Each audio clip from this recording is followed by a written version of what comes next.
Features के मामले में काफ़ी लोडेड है और कुछ एक्सक्लूसिव फीचर्स के साथ भी आती है। Let's talk in detail. Okay, तो एक-एक करके बात करते हैं। एज़ यूजुअल चाबी से शुरुआत करते हैं। चाबी कुछ इस तरीके की है, इट्स ऑल प्लास्टिक बट दिखने-विखने में ठीक है। एक्चुअली कैरी करने में भी ठीक वज़न है इसमें। पता नहीं इसके इसकी वज़ह से आ रहा है कि साथ में जो दिया हुआ स्ट्रैप उसकी वज़ह से, या इन जनरल भी ठीक है, एक्चुअली वज़न ठीक है गाड़ी में, चाबी में। उसके बाद में जो है 3 चीज़ें आती है, लॉक, अनलॉक और 2 बार दबा के रखोगे तो इलेक्ट्रिक टेलगेट तो पूरा खुल भी जाएगा, बंद भी हो जाएगा। बट आप जो ये है लॉक और अनलॉक करने पर विंडोज़ रोल अप और रोल डाउन होना देखना चाहते हो, तो वो पॉसिबल है, मैं तो डरा नहीं रहा हूँ। फ़ॉक्सवैगन ग्रुप की ऑलमोस्ट हर गाड़ी में एटलीस्ट असली फ़ॉक्सवैगन जो है, जो कि ऑडी तो सारी है ही है, कुछ इंडिया में जो आने वाली है अभी कुछ गाड़ियाँ, उनको छोड़ के सब में जो है window roll up roll down होती है। बट उन गाड़ियों में भी जो रोल अप रोल डाउन वाला होता है उसमें कंट्रोल नहीं आता है। इसमें कंट्रोल आता है अंदर से, आप जो है चालू बंद कर सकते हो कि खोनी है नहीं होनी है, मिरर्स अनफोल्ड होने हैं नहीं होने, सब चीज़ें जो है आप कंट्रोल कर सकते हो अंदर, जो स्क्रीन है उसमें। आगे चलते हैं, बढ़ते हैं, देखते हैं क्या-क्या चीज़ें कहाँ अवेलेबल है। सबसे पहले ऊपर ये सुंदर सा डीआरएल, जिसमें अलग-अलग पैटर्न आप जो है लगा सकते हो डीआरएल के। नॉट जस्ट दैट, रात को जब गाड़ी आप चलाते हो तो ये लाइट ऑब्वियसली ग्लो करती है जब भी आप ऑन ऑफ करते हो, अनलॉक करते हो। और ये गजब लाइट है भाई। ये जो लाइट्स है आई थिंक इंडिया में ऑप्शनल ही आएगी ये, एज अ स्टैंडर्ड नहीं आएगा मामला, आपको अलग से लेना पड़ेगा। यहाँ पे भी ऑप्शन नहीं आता है। बट क्या ही सुंदर लाइट एलिमेंट यहाँ लगाए गए हैं। मैं क्यों बोल रहा हूँ ऐसा, बिकॉज अलग अलग तरीके के तो एनिमेशन जो है वो प्रोजेक्ट करती है। उसके बाद में रात को जब आप चल रहे होते हो, मतलब ऑन रोड जब आप होते हो, तो भी अलग अलग, मतलब एक सर्टेन सेक्शन को ज़्यादा इल्यूमिनेट करती है। उसमें मल्टीपल चीज़ बताती है। अगर स्नो है और ब्लैक आइस हो सकती है तो स्नो प्रोजेक्ट करती है सामने। अगर गाड़ी को लग रहा है कि आप जो है लेन से बाहर जा रहे हो तो उसका इंडिकेशन देती रहती है कि लेन से बाहर जा रहे हो। ये सब चीज़ें मैंने रात को एक्सपीरियंस करी है। पहली बार एक नाइट राइड जो है मैंने इंडिया के बाहर करी है, और मतलब किसी मैन्युफैक्चर ने ज़बरदस्ती करवाई कि चलो करके देखो, और उसमें मैं एकदम खुश हुआ। मैंने कहा वाह, क्या-क्या फीचर्स उसे गए। बहुत ही बढ़िया लाइटिंग सिस्टम जो है वो यहाँ पे ऑडी ने डेवलप किया है और उसमें लगाया है। ऑडी वैसे हमेशा से अपनी लाइट्स के लिए जाना जाता है, तो ऐसा तो है नहीं कि मैं एक्सपेक्ट नहीं कर रहा था कि वो अपनी लाइटिंग कुछ नहीं करेंगे। बट काफ़ी लंबे टाइम से बाद इतना कुछ नया-वया नहीं हुआ था। अब जो है वो नई चीज़ आई, देख के मज़ा आया। एनीवे, यहाँ पे आपके पास में ऑडी का E2D लोगो है, इल्यूमिनेट होता है। इधर आपके पास में देख पा रहे हो फ्रंट कैमरा है 360 डिग्री वाला। कोई भी रेडार नहीं है यहाँ पे, क्योंकि रेडार्स के पीछे ही जो है वो दिया गया है, जो मिड रेंज रेडार है उसके पीछे ये अल्ट्रासोनिक सेंसर, यानी कि फ्रंट पार्किंग सेंसर जो हैं वो देख पा रहे हो, जो कि ऑब्वियसली साइड में भी आते हैं। उसके बाद में इस गाड़ी में यहाँ पे जो है टोहुक आता है। ये हेडलाइट क्लीनर नहीं है, टोहुक है। और एक्चुअली टोहुक को नहीं है, वो हेडलाइट क्लीनर ही है। मैं गलत कैसे हो गया, ये हेडलाइट क्लीनर ही है, टोहुक जो है वो यहाँ पे है। आई थिंक इंडिया में ये जो हेडलाइट क्लीनर जो है वो शायद नहीं आएगा। हेडलाइट वॉशर क्लीनर जो भी बोलना चाहो, वो जो है शायद नहीं आएगा जहाँ तक मुझे पता है। अगर आए तो भी इट्स नॉट अ थिंग जो कि इंडिया में बहुत ज़्यादा लोग अप्रिशिएट करते हैं। But it's good to have वाला सीन है यहाँ पे। एनीवे, उसके बाद में क्या चीज़ें हैं, यहाँ पे साइड में आते हैं और ये ऑप्शनल व्हील है। 20 इंचेस के यहाँ पे व्हील लगे हुए हैं, ऑडी स्पोर्ट ने डिज़ाइन किए हैं।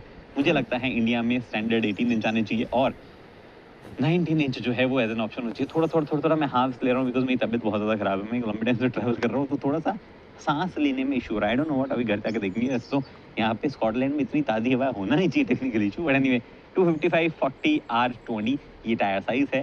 पहले 215 टायर स्टैंडर्ड आया करते थे, अब 235 हो गया है। कोई सा भी वेरिएंट ले लो आप, ये वाले ऑप्शनल है, इसमें ज़्यादा जो है टायर साइज़ बड़ा है। उसके बाद में यहाँ पे एस लाइन पैकेज है, तो आप देख पा रहे हो एस लाइन वाला बैज लगा हुआ है। साइड में गाड़ी जो है कुछ इस तरीके की दिखती है। लुक्स नाइस, थोड़ी सी लंबी होगी एक्चुअली गाड़ी। ये वाला पोर्शन अगर आप देखो ना, यहाँ वाला, तो यहाँ से थोड़ी सी लंबी हुई है एक्चुअल में, मतलब इन चेसी जो है वो लंबी हुई है। बीच में व्हील बेस वगैरह जो है या हाइट वगैरह जो है, विड्थ वगैरह में कोई चेंज नहीं है, जो अभी एग्जिस्टिंग Q3 वैसी है। बट लंबी गाड़ी जरूर जो हुई है। उसके बाद में यहाँ पे ऑब्वियसली फ्यूल फिलर कैप दिया गया। और इंडिया आएगी तो एक्चुअली गाड़ी अनलॉक नहीं है, यहीं से अनलॉक हो सकती है। इंडिया आएगी, लॉक कर दी क्या मैंने? अच्छा, ऐसे तो लॉक ही होगी ना है? ओह हाँ, ऐसे अनलॉक होती। तो इंडिया जब आएगी तब उसमें ऑब्वियसली E20 कंप्लायंस आएगा। अभी तो फिलहाल यहाँ पे E10 ही है, यहाँ पे ज़रूरत नहीं है इसलिए जो, वैसे यहाँ पे भी मिलता है E20 अगर आप भरवाना चाहो तो। कुछ गाड़ियाँ आती है E20 कंप्लायंट भी आती है, E25 भी आती है। इनफैक्ट यहाँ पे फ्लेक्स फ्यूल वाली व्यवस्था भी है, बट ये गाड़ी नहीं है। जो जिस मार्केट में ज़रूरत पड़ती है उस हिसाब से कर देते हैं।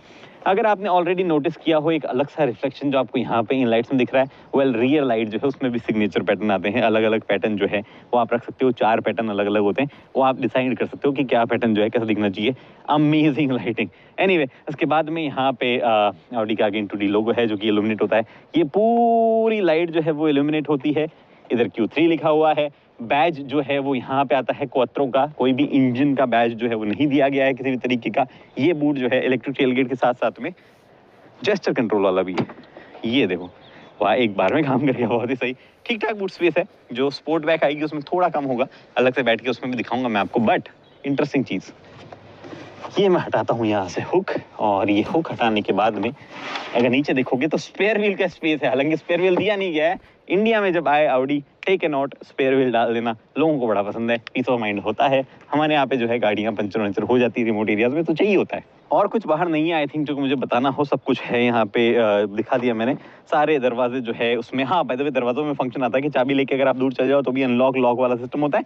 और सारे दरवाजों में रिक्वेस्ट सेंसर है, तो आप यहाँ से दबाओ तो लॉक हो जाएगा, और अगर आप आके सिंपली ऐसे हाथ डाल के खींचोगे तो अनलॉक हो जाएगा।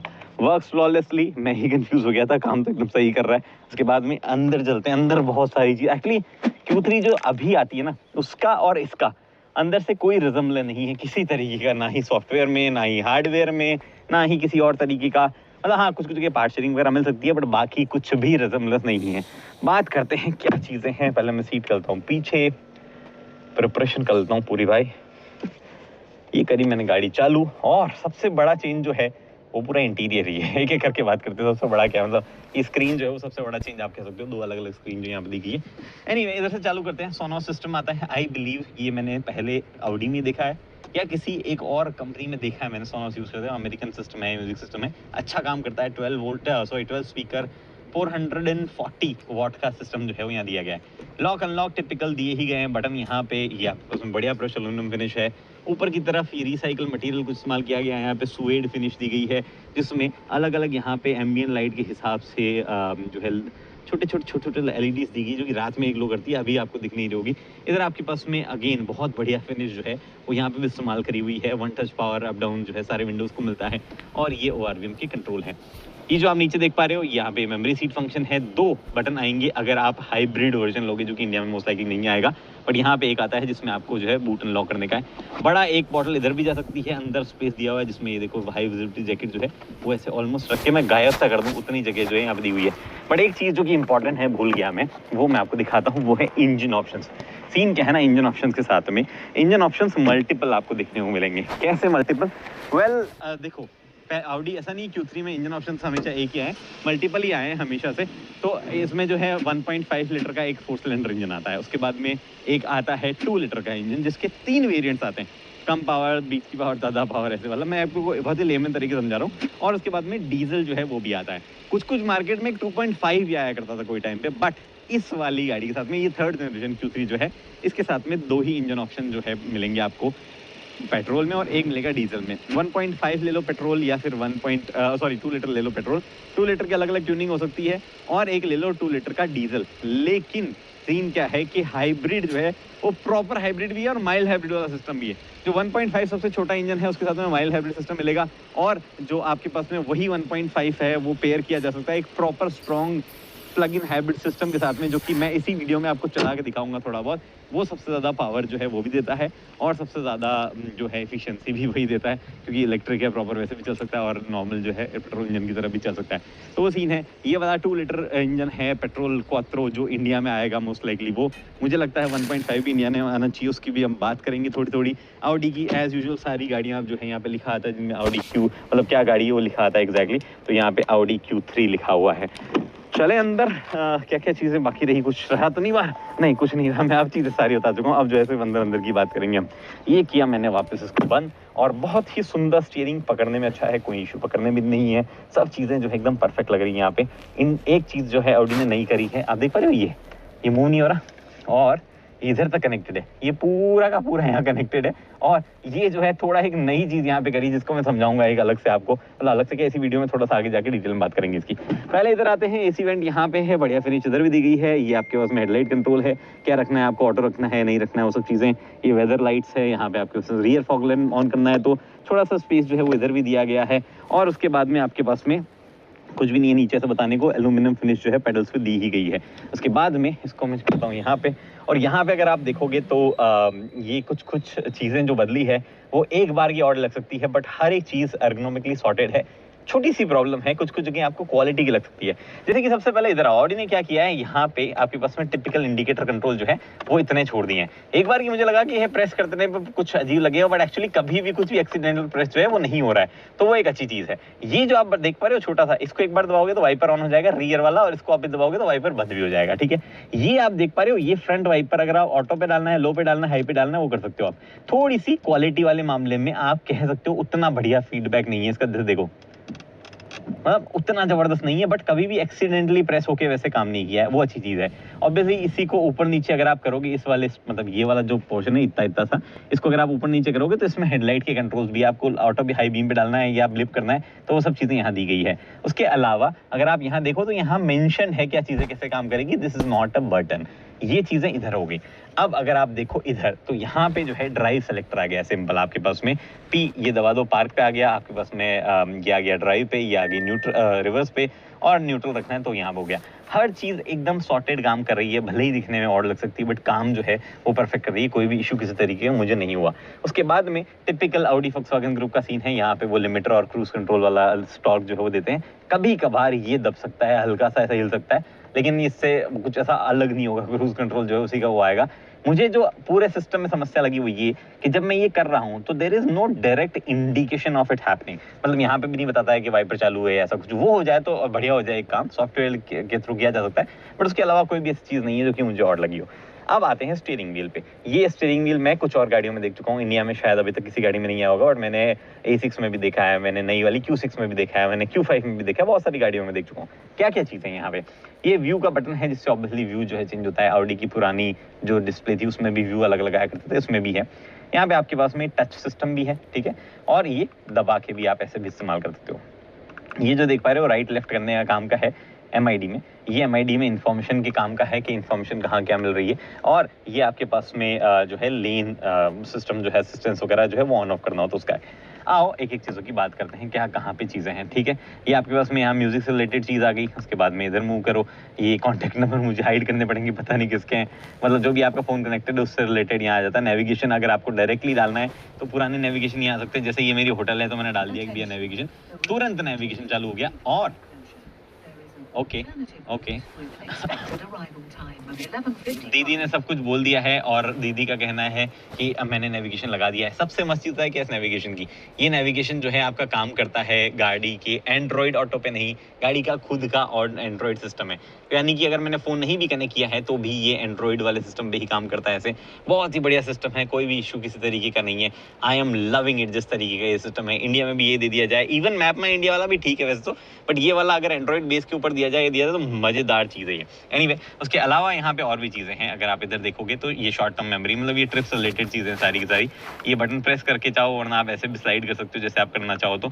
और उसके अलावा ये पूरी बड़ी स्क्रीन भी है, व्यू चेंज कर सकते हो आप ऑब्वियसली डिपेंडिंग ऑन क्या मोड है वहाँ पे आपके हिसाब से क्या आएगा। टेकोमीटर है, क्योंकि मैं आ रखा हूँ बैलेंस मोड में, डायनामिक मोड में जो है इस तरीके से दिखाता है, कंफर्ट मोड में थोड़ा अलग तरीके से दिखाता है, मतलब इट डिपेंड्स कि आपको क्या मोड पे कहाँ क्या क्या देखना है, वो आप सेट भी कर सकते हो कुछ चीज़ें। उसके अलावा ये क्योंकि क्वात्रो है तो एक ऑफ रोड प्लस मोड भी आता है, तो वो भी जो है यहाँ पे आपको जब आप लगाओगे तो ESC वेसी ऑफ होगा, उसकी वार्निंग वगैरह दे दी जाएगी। उसके अलावा कुछ बचा नहीं, वापस बैलेंस मोड पे मैं गाड़ी को ले आता हूँ, मुझे नहीं लगता और कुछ चीज़ें मुझे बतानी है। थोड़ा सा ये पूरा ऐसा लगता है ऐसे श्रिंक किया हुआ, दबा हुआ था वैसे सिस्टम मुझे लगता है, बट उसकी अच्छी बात क्या है कि ये इस एरिया हमें से पूरा दिख जाता है, हर एक चीज़ जो है वो दिख जाती है, that is a nice thing. और कुछ बचा है यहाँ पे, वेल स्टीयरिंग अगेन मैं जैसे बोला पहले पकड़ने के हिसाब से बढ़िया है। एडजस्ट अगर आपको करना है तो टिल्ट और टेलीस्कोपिक वे में अच्छा खासा एडजस्टमेंट आपको यहाँ पे भी अवेलेबल है, उसमें भी कोई इशू नहीं है। अब मैं जंप करता हूँ इस स्क्रीन पे, जहाँ ये 11 पॉइंट समथिंग की है, ये 12.9 इंच की स्क्रीन है, और ये भी एक्चुअली ज़बरदस्त स्क्रीन है। UI जिस तरीके का ऑडी ने अब इस्तेमाल किया है वो भी एक्चुअली बढ़िया है। एक एक करके उन सब चीज़ों की भी बात करता हूँ कि क्या चीज़ें दी गई है, क्या चीज़ें कैसी लग रही है, इन चीज़ों में क्या फीडबैक है मेरा।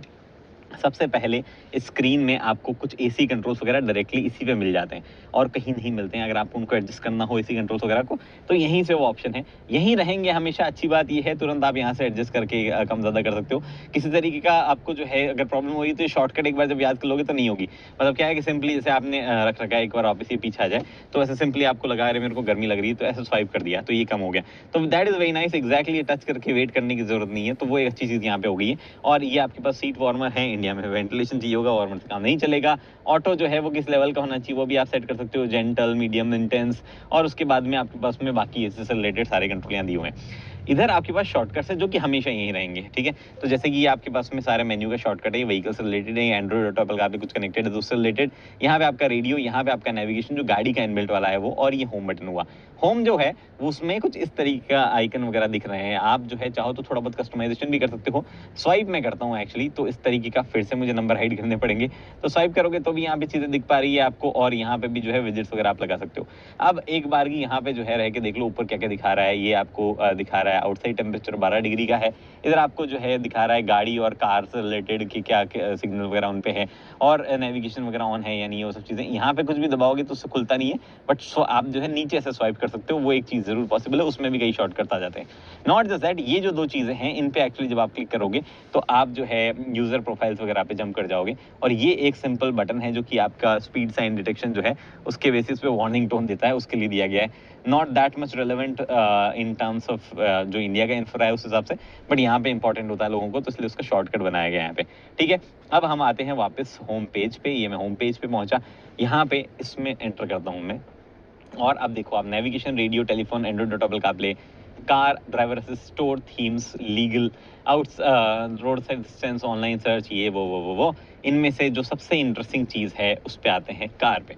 यहाँ पे मल्टीपल सेटिंग दी, और ये क्या एनिमेशन है भाई, बहुत ही स्मूथ। वो आप कौन सी स्क्रीन होती है 120 हर्ट्ज वगैरह वाली, मुझे लग रहा है वैसी स्मूथनेस आई है, बहुत ही प्यारे तरीके से ये चीजें दिखाती है। और आप जो है ड्राइव सेलेक्ट यहाँ पे कर सकते हो, कौन सा मोड चाहिए, और कौन से मोड में, जैसे बैलेंस मोड में आप चीजें भी एडजस्ट कर सकते हो, स्टीयरिंग कैसा चाहिए, सस्पेंशन कैसा चाहिए, साउंड कैसी चाहिए, cruise control, Audi virtual cockpit layout, ये सब चीजें जो है बेसिक भी रिस्टोर कर दो वापस, कुछ चेंज अगर मैंने की हो तो इन सब चीजों में आप चेंज कर सकते हो। Dynamic comfort, efficiency, of road plus, ये चीजें हैं। इन्फॉर्मेशन जो है वो आपको दिखाता रहता है हर मोड की कि क्या कुछ चीजें उसमें होगी।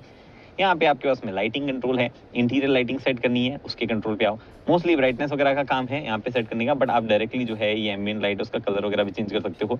और आओ यहाँ पे आपके पास एक्सटीरियर लाइटिंग है, इसमें एडवांस लाइटिंग सिनेरियोज जो है, जो कि मैं आपको बता रहा था कि अलग अलग तरीके के एनिमेशन आते हैं। क्या एनिमेशन चाहिए, ये चाहिए, या ये एंड में आके ऑडी लोगो बना देगा ऐसे, यहाँ पे ये चाहिए, या ये चाहिए।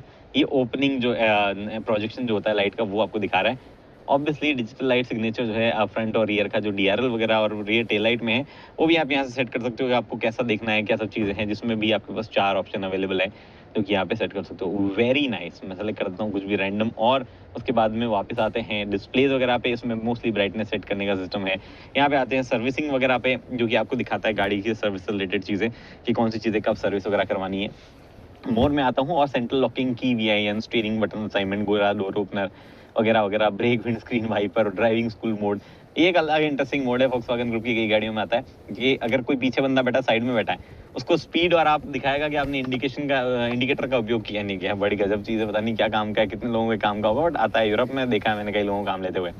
एनीवे तो ये सब चीज़ें तो यहाँ हुई। उसके बाद में वापस आते हैं बाहर की तरफ, और व्हीकल जो है, व्हीकल से रिलेटेड जो सेटिंग्स है एक्चुअली ओके, व्हीकल से रिलेटेड सेटिंग जो है वो इतनी ही है, और उसके बाद में थीम्स वगैरह जो है वो आपके पास में अवेलेबल है। और आपके पास में सेटिंग्स में आता हूँ, यहाँ पे भी कुछ चीज़ें हैं important, system connection, sound display, sound setting जो है इंटरेस्टिंग है। इसमें जो है मल्टीपल टाइप की साउंड प्रोफाइल दी गई है। इस गाड़ी में साउंड सिस्टम बहुत अच्छा है, हालांकि उसकी बहुत ज़्यादा बात ना तो इनकी कमर्शियल्स वगैरह में करी हुई है, एडवर्टीजमेंट वगैरह में, ना ही इन्होंने कुछ ज़्यादा उसके बारे में बोला है, बट साउंड सिस्टम है बहुत बढ़िया। कॉन्सर्ट, न्यूट्रल, लाउंज, पॉडकास्ट, अलग अलग तरह की प्रोफाइल है। आप अपनी प्रोफाइल भी सेलेक्ट कर सकते हो, अपने हिसाब से डिसाइड कर सकते हो कितना क्या कुछ चीज़ें जो होनी चाहिए, और उसके बाद में वूफर वगैरह कितना क्या चलना चाहिए, डिपेंडिंग क्या है। मेरी पसंदीदा सेटिंग जो है कुछ ऐसी दिखती है, ये मेरी पसंदीदा सेटिंग कुछ की ऐसी दिखती है, डिपेंड कर सकता है अलग अलग लोगों को, अलग अलग साउंड एक्सपीरियंस जो है, स्टेज, लाइव, रियर कैसा होना चाहिए, सिर्फ रियर में जाना चाहिए, सराउंड साउंड जो है वो कैसा होना चाहिए, एक्टिवेट करना नहीं करना, हर चीज़ें यहाँ पे सेट करने का ऑप्शन दिया गया है। बाकी वही चीज़ें हैं मोस्टली जो चीज़ें बात करते हैं। इंडिया में आएगा तो पता चलेगा एडास के क्या क्या फीचर जो है ऑडी दे रहा है, कितना कैलिब्रेट उन्होंने किया है, बट यहाँ तो भैया सारी चीज़ें अवेलेबल है। डिस्ट्रैक्शन वार्निंग, फटीग वार्निंग, और ये सारे जो है बंद कर सकते हो। लेन असिस्ट से रिलेटेड दुनिया भर के फीचर दिए गए हैं। हर फीचर जो है लाइट के साथ में मिल के काम करता है। किसी गाड़ी में मैंने आज तक नहीं देखा है जहाँ पे आपको लाइट जो है वो बताए कि आप किधर जा रहे हो, किधर आ रहे हो, मेन लाइट के अलावा जो स्ट्रॉन्ग लाइट होके बताती है। वेरी अमेजिंग जिस तरीके से वो काम करता है। स्पीड से रिलेटेड कई चीज़ें, ब्रेक से रिलेटेड कई चीज़ें वगैरह वगैरह वगैरह। एक जगह ऐसा हुआ है कि मैं टर्न ले रहा था और फुटपाथ पे एक साइकिलिस्ट खड़ा था, और मैं एकदम सही जगह पे था, कुछ भी नहीं था, ना ही वो साइकिलिस्ट ऐसा मूव किया था जहां तक मुझे याद है। गाड़ी ने ब्रेक मारे वुक करके जोर से एकदम, थोड़ा सा डेंजरस टाइप मुझे लगा।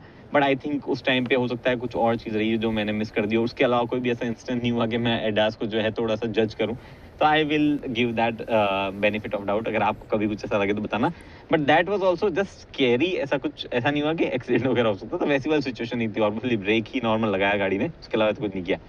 और ऐसा कुछ है नहीं जो कि मुझे हाईलाइट करना हो। डिजिटल की वगैरह सब आता है, फंक्शन वगैरह आजकल मोस्टली गाड़ियों में आने लग गए, ये चीज़ें यहाँ पे दी गई है। अब हम आगे मूव करते हैं जहाँ पे और बहुत सारी चीज़ें बात करने को। नीचे की तरफ कुछ शॉर्टकट दिए गए हैं, बिल्कुल ड्राइव सेलेक्ट, गाड़ी के ट्रैक्शन कंट्रोल वगैरह, स्टार्ट स्टॉप सिस्टम और ड्राइवर असिस्टेंट डायरेक्टली ऑन करके उसको टॉगल करने का। ये आपके पास स्टोरेज स्पेस अवेलेबल, जिसमें चार्जर है, 2 आपके पास में टाइप सी भी दिए गए हैं, एक 12 वोल्ट का सॉकेट जो है वो भी यहाँ पे दिया गया है। And on top on below on top of below that आपके स्टार्ट स्टॉप, ये डायरेक्ट कंट्रोल है म्यूजिक का, बहुत बढ़िया। इसे आप बंद भी कर सकते हो, इसे आप जो है चालू वो भी कर सकते हो, म्यूट वगैरह भी, और ऐसे करोगे तो आगे पीछे भी कर सकते हो। नाइस। इलेक्ट्रिक पार्किंग ब्रेक, क्योंकि ये स्पेस यहाँ आपको दिख रहा है तो एक चीज़ नहीं दिख रही होगी जो कि हुआ है, जिसकी वजह से स्पेस वो टॉगल जो आपके पास होता है PRND ड्राइव सेलेक्टर, जो कि यहाँ पे आ गया है। तो यहाँ पे आपके पास में कप होल्डर है, और यहाँ पे भी आपके पास में बड़ा सा स्पेस है एक्चुअली। ये देखो इतना बड़ा स्पेस जो है, अंदर की तरफ हाथ डाल के आप देख सकते हो, बहुत बड़ा स्पेस दिया गया है, बहुत ही बढ़िया। थोड़ा सा इधर भी स्पेस दिया गया, एक्चुअली काफ़ी बड़ा स्पेस इधर दिया गया, थोड़ा सा नहीं।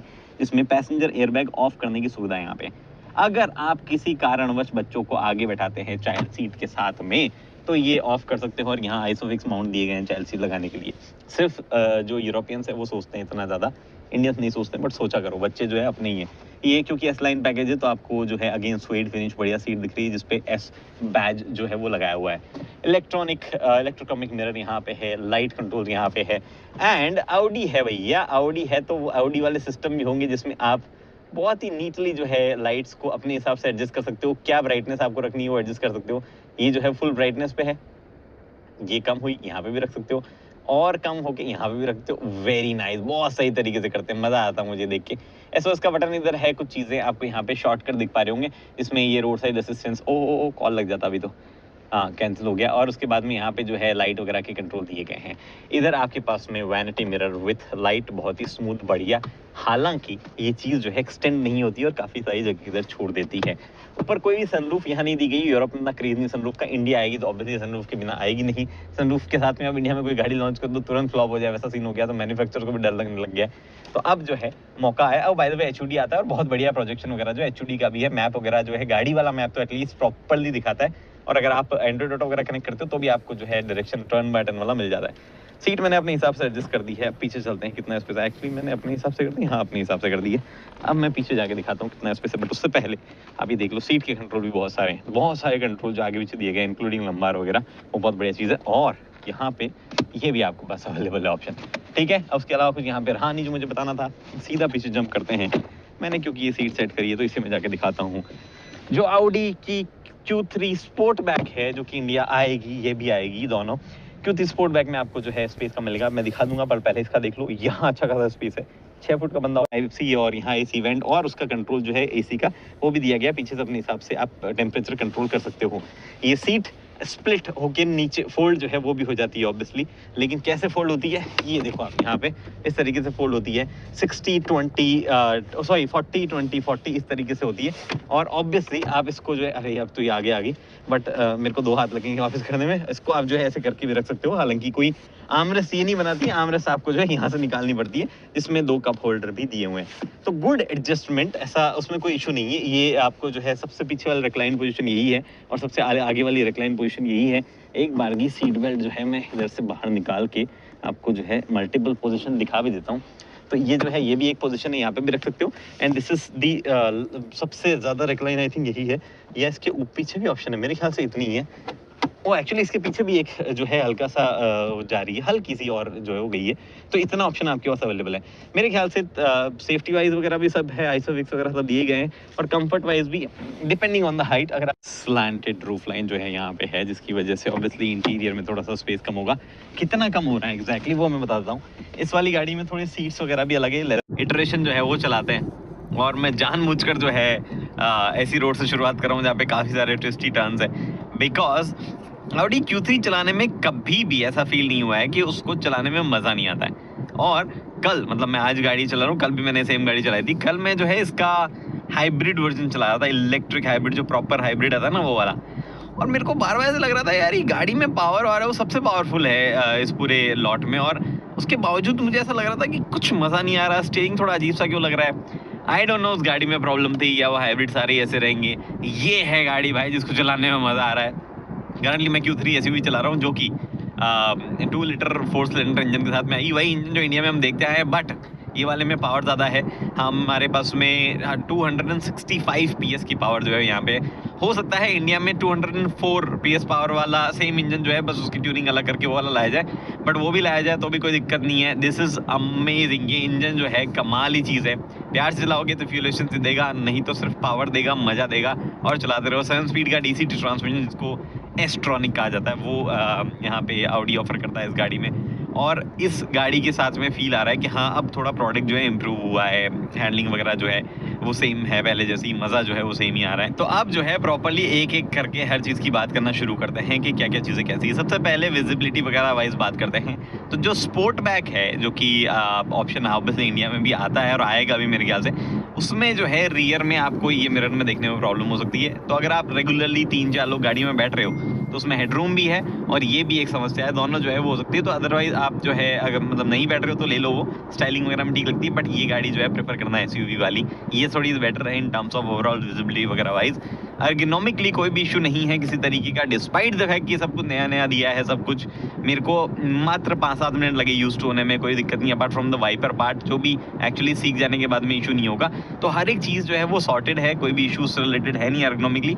लेकिन अगर आप उन लोगों में से है जिनको अभी भी इंडिकेटर स्टॉक वगैरह जो है वो चाहिए, यहाँ पे गियर लीवर वगैरह यहाँ पे चाहिए, तो आपको फिर वो जो है गड़बड़ थोड़ा सा हो सकता है मेरे ख्याल से। जस्ट मेरे को बताना मेरा धर्म है तो मैंने बता दिया है कि जो है, बट एर्गोनॉमिकली ऐसा इशू कुछ नहीं आ रहा है। थोड़ा सा वो क्वालिटी वालिटी बेटर हो सकती है, वैसी वाली बात है। Then on top of it driving comfort कैसा है। 5 फुट 8 इंच का मैं हूँ, ठीक ठाक बल्क जो है शरीर में है और ऐसा बहुत ज़्यादा कुछ क्रैम्ड ऐसी कोई फीलिंग नहीं है मुझे। लेकिन फिर भी लग रहा है कि अगर आपकी हाइट 6 फुट या ज़्यादा है तो हो सकता है थोड़ा थोड़ा बैठने में आपको और लग सके, बट मोस्टली जो फीलिंग है वो इनिशियल बैठने की है। लॉन्ग टर्म ड्राइविंग में कुछ भी प्रॉब्लम नहीं हो रही है। तो अगर आप जानना चाहते हो कैसा लग रहा है तो गाड़ी में आप सिंपली बैठ के देख लेना कि आपको क्या सीट वगैरह कैसी लग रही है, आपको अंदाज़ा लग जाएगा। In terms of over driving वगैरह जिस हिसाब से सीट ले की गई है, कोई भी इशू किसी तरीके का बैक पेन या एडजस्टेबिलिटी वगैरह वाइज जो है वो नहीं होता है, वो अच्छी चीज़ है। उसके बाद में बात आती है कि कैसी है राइड क्वालिटी वगैरह, क्योंकि वहाँ पे थोड़ा सा काम किया गया है। अब देखो 2-3 चीज़ें हैं जो इस गाड़ी में सस्पेंशन वगैरह वाइज और हैंडलिंग वगैरह वाइज जो है ऑप्शनल है। जैसे कि प्रोग्रेसिव स्टीयरिंग जो है वो ऑप्शनल है। जैसे कि जो डैम्पर्स, एक्चुअली डैम्पर्स बड़े इंटरेस्टिंग है इसके। आपको डैम्पर्स वाला सिस्टम दिखाऊं मैं, एक बार देखो। ओके, 1 मिनट के लिए मैं सस्पेंशन समझाता हूँ आपको, और सस्पेंशन समझाने के लिए जो है मैं रुका हूँ और गाड़ी के पास में वापस ले आऊँ, बिकॉज ये बड़ा इंपॉर्टेंट है, इंटरेस्टिंग तरीके से समझाऊंगा, ऐसे शायद आए ना। तो ये जो आप देख पा रहे हो ये सस्पेंशन का स्ट्रट है, आप जो देख पा रहे हो ये यहाँ से यहाँ तक है, और ऑडी ने 2 वॉल सस्पेंशन जो है वो यूज़ किया है। इसमें कोई भी ऐसा एयर सस्पेंशन या ऐसी चीज़ नहीं है, बहुत ही सिंपल प्रोसेस है जो कि मैं आपको दिखाता हूँ यहाँ इस एनिमेशन की मदद से। बड़ा ही इंटरेस्टिंग और सिंपल सा एनिमेशन जो है वो यहाँ पे मैंने लगाया हुआ है। तो ये जो स्ट्रट है इसमें आगे की तरफ देख पा रही है 2 वॉल है, कंप्रेशन और रिबाउंड का अलग अलग वॉल है। डिपेंडिंग गाड़ी जब चल रही है तो गड्ढे में गिर रही है या क्या चीज़ हो रही है उस हिसाब से जो है ईजी फ्लो करता है। तो ये जो कंट्रोल वॉल है और ये इवेंचुअली जो वॉल है, मान लो सस्पेंशन नीचे की तरफ जा रहा है तो गाड़ी जो है वो रिबाउंड को थोड़ा सा लूजन कर देती है और इजीली जो है फ्लूइड जो है वो नीचे की तरफ, मतलब बेसिकली सस्पेंशन इजीली नीचे की तरफ जा पाता है। और वापस कंप्रेशन जब हो रहा होता है या गड्ढे मतलब कोई चीज़ के ऊपर जा रहा है, बम्प अगर ऊपर वाला है, तो वापस जो है कंप्रेशन आसानी से हो पाए उसके लिए इस वॉल को जो है खोल दिया जाता है। तो ये प्रोसेस जो है लगातार चल रहा होता है। इसमें बहुत ज़्यादा साइंस इन्वॉल्व नहीं है, मतलब ऐसे तो है ही मैकेनिकल साइंस तो इन्वॉल्व है, बट लार्जली जो चीज़ करी गई है वो मैकेनिकली और थोड़ा सा ईज ऑफ बिना सस्पेंशन पे ज़्यादा रिलाई की गई है। तो वो एक इंटरेस्टिंग चीज़ है। एयर सस्पेंशन वगैरह दिया जा सकता था, बट फिर वो कैमरा से कनेक्ट होकर आगे के रोड को रीड करके उतना वाला मामला नहीं है, वो थोड़ी महंगी टेक्नोलॉजी है। यहाँ पे सही तरीके से जो है ये टेक्नोलॉजी को अगर देखा जाए, इम्प्लीमेंट अगर ये सही से की हुई है तो ये बड़ी हेल्पफुल होगी इंडिया जैसी कंडीशन में जहाँ पे गड्ढे बहुत होते हैं। वापस चलते हैं। तो डैम्पर्स वगैरह, स्टीयरिंग वगैरह, ये जो ऑप्शनल चीज़ें हैं, अब ये इंडिया में किस हिसाब से लाई जाएगी? क्या लोगों को ऑप्शन दिया जाएगा कि वो अपने हिसाब से बना लें, या प्री कॉन्फ़िगर्ड लाएगी जैसे ऑडी पहले लाता रहा है इंडिया में? तो उस पे डिपेंड करता है क्या चीज़ें, बट मतलब बहुत ज़्यादा मेजॉरिटी कोई ऐसा डिफरेंस नहीं आ रहा है। एक चीज़, एक रिक्वेस्ट मेरी ऑडी इंडिया से है कि जब वो लाएँ इस बार तो बेहतर व्हील्स के साथ में लेके आएँ।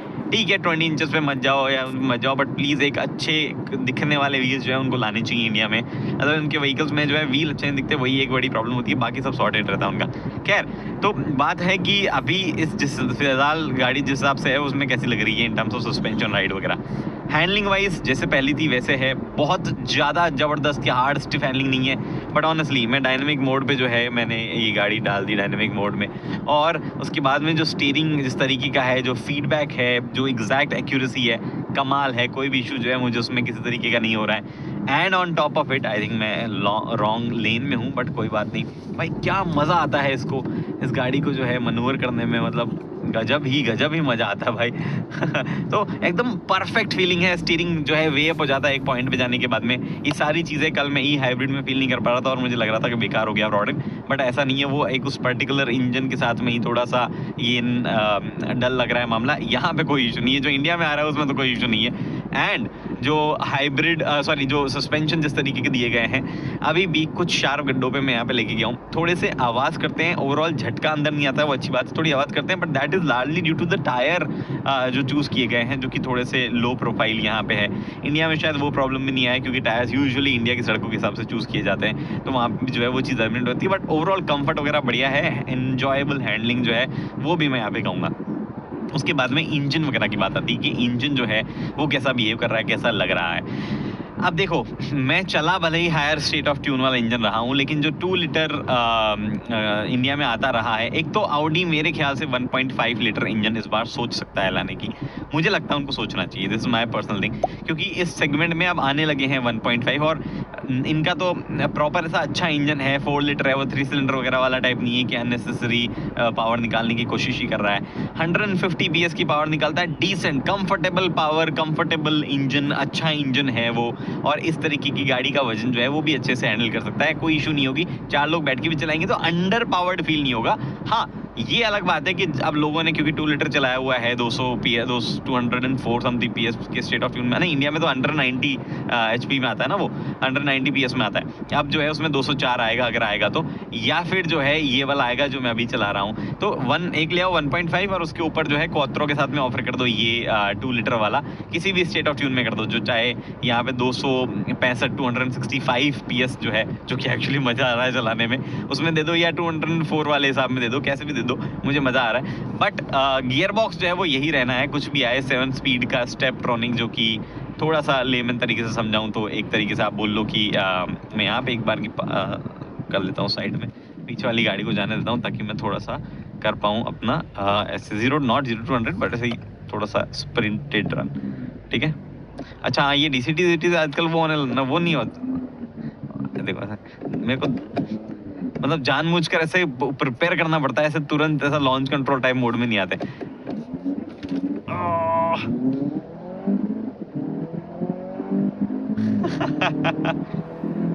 देखो, it's not the perfect gear box. कई लोग जो है कसमें खाने लग जाते हैं कि जो Volkswagen ग्रुप का पूरा जो DCT है उससे बेटर कोई DCT नहीं है, ये वो। It's not the perfect gear box.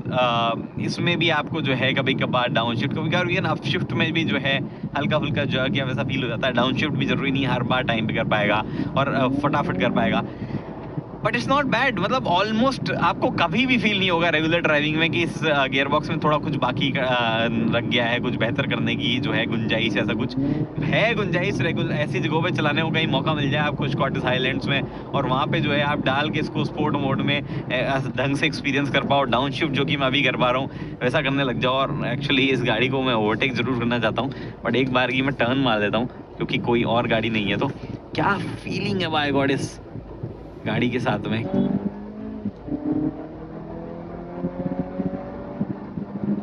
क्या ही फीलिंग है इस गाड़ी के साथ में। कमाल गाड़ी है भाई ये, कमाल इंजन है, सॉरी ये क्या ही जबरदस्त चीज है। सेम इंजन कॉन्फ़िगरेशन के साथ में आ जाए तो मजा ही आ जाए उन लोगों को जो चलाने वालाने के मामले में जो है बहुत ही भरपूर इंजॉय गाड़ी को करना चाहते हैं। एनीवे, फिलहाल बात ये है कि मतलब कमाल गाड़ी भी है, बट इंजन के साथ में जो है वो ज़्यादा ऐसा सोने पे सुहागा वाली चीज़ हो जा रही है।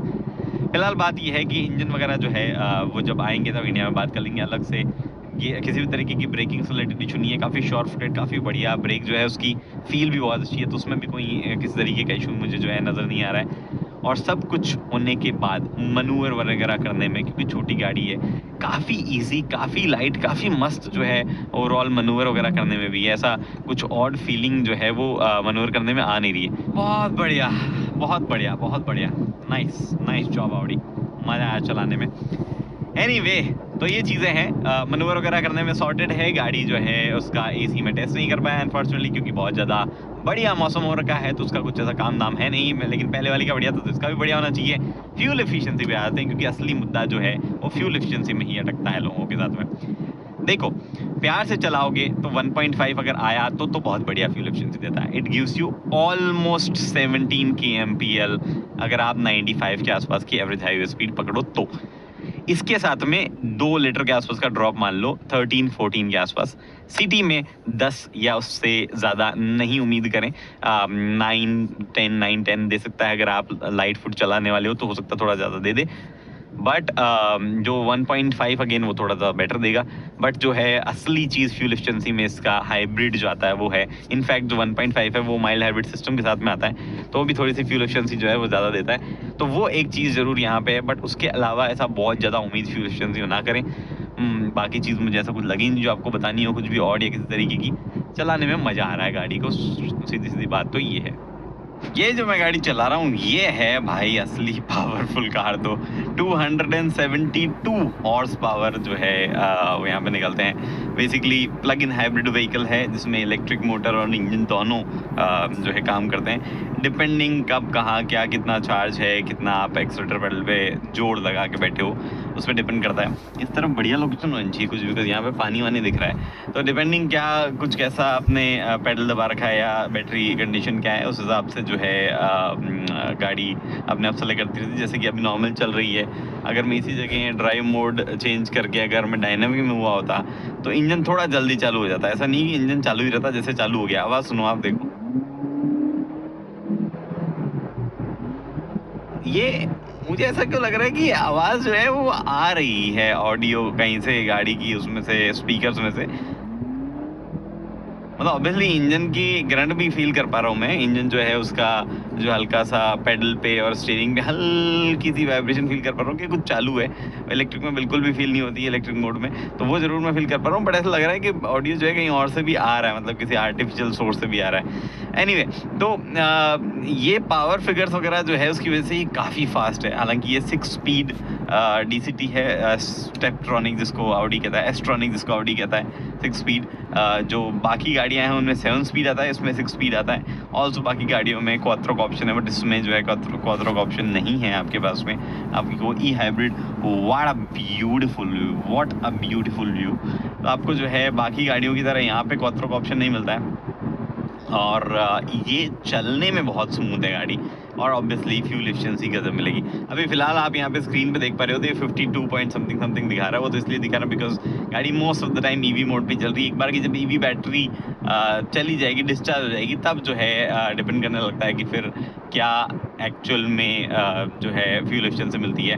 वहाँ बहुत ज़्यादा फ्यूल एफिशिएंसी नहीं पड़ेगी। जो एक्चुअल में 2 लीटर वाली गाड़ी है उससे थोड़ी सी कम यहाँ पे जो है मिलेगी।